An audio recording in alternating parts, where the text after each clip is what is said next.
buwad? Tuyo. Oh.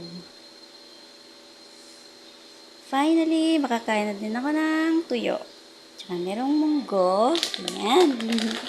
Thank you so much sa mga kabayan ko na binigyan ako ng munggo and tuyo.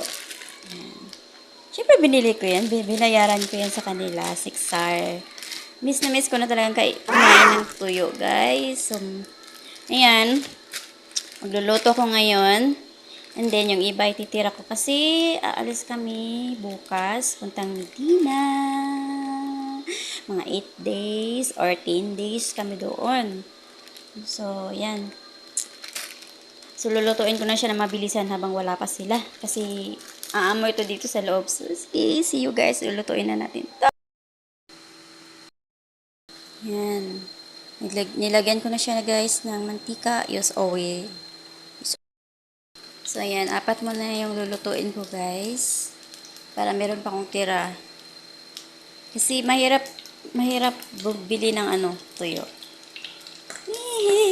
Kasi hindi ako makalabas-labas. Nasuyo. Walang buti na lang merong tuyo yung mga kaibigan ko. Amoy buwad talaga. Finally, makakain na din ako ng tuyo.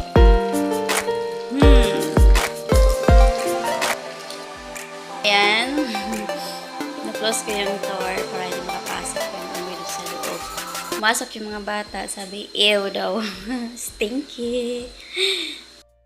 Ay, luto na yung bulad natin, mga kabayan. Gutom na, takam na ba kayo dito sa tuyo na niluluto ko? So, tama na to. Off na natin to. Yan. Ito na din yung pintuan. Bahala yung mga kapitbahay. Maamoy yung mga amoy ng tuyo. So, stinky. Thanks.